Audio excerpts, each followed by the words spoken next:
2 ദിവസം മുന്നേ രേഖാചിത്രം എന്ന സിനിമ കണ്ടിരുന്നു. വേറെയും കുറച്ച് സിനിമകൾ മൈൻഡിലോട്ട് വന്നപ്പോൾ ഒരു വീഡിയോ ചെയ്യണമെന്ന് തോന്നി.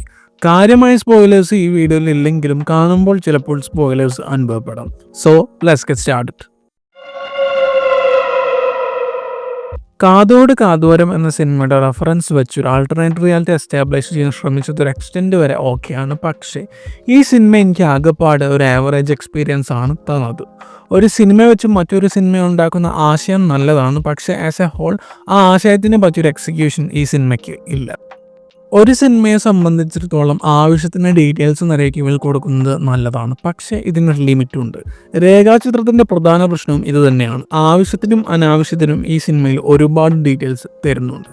ഇതൊക്കെ ഇങ്ങനെയാണ് സംഭവിച്ചത് എന്ന് പറഞ്ഞ് ഓരോ പോയിന്റ് സ്പൂൺ ഫീഡിങ് നടത്താൻ ശ്രമിക്കുന്നതാണ് ഈ സിനിമയുടെ പ്രധാന പ്രശ്നം.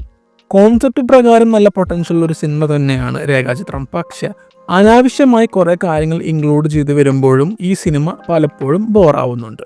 അതായത് ഒരു നല്ല ഹൈ പോയിന്റ് ഉണ്ടെങ്കിൽ അതിനൊപ്പം തന്നെ നല്ലൊരു ഡിപ്പും ഈ സിനിമയ്ക്ക് ഉണ്ട്. അങ്ങനെ വരുമ്പോഴത്തേക്കും ഒരു ആവറേജ് രീതിയിലാണ് ഈ സിനിമ ഒതുങ്ങിപ്പോകുന്നത്. ത്രില്ലേഴ്സിൻ്റെ കാര്യം പറയുമ്പോൾ എനിക്ക് പലപ്പോഴും ഒരു എക്സാമ്പിളായിട്ട് പറയാൻ തോന്നുന്നൊരു സിനിമയാണ് അന്വേഷിപ്പും കണ്ടെത്തും.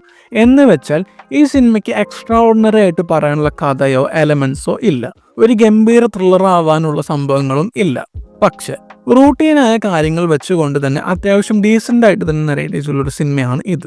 അതായത് ഒരു കഥയുടെ ലിമിറ്റേഷൻസ് മനസ്സിലാക്കി എഴുത്തുകൊണ്ട് എങ്ങനെ ഒരു സിനിമയെ കൺവിൻസിങ് ആക്കി പ്രസൻറ്റ് ചെയ്യാം എന്നതാണ് ഈ സിനിമയുടെ പ്രധാനപ്പെട്ട ക്വാളിറ്റി.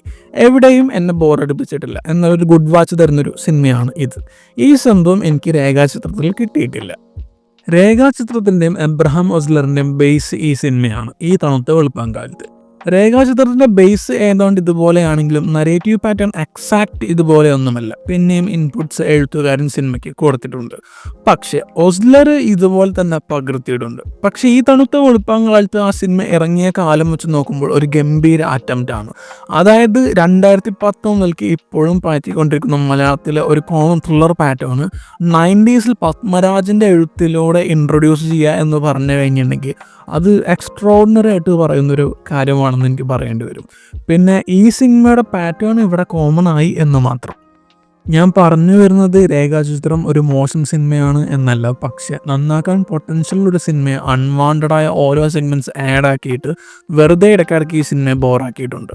അറ്റ്ലീസ്റ്റ് നീറ്റായി എടുത്തിരുന്നെങ്കിൽ ഒരുപക്ഷെ അന്വേഷിപ്പും കണ്ടെത്തും പോലെ അങ്ങനെ ഒരു ഗുഡ് വാച്ച് തരുന്നൊരു സിനിമയാണെന്ന് ഇത് പറയാമായിരുന്നു. പക്ഷെ ഇതങ്ങനെയല്ല എന്ന് മാത്രം. അതാണ് ഈ സിനിമയുടെ പ്രശ്നവും.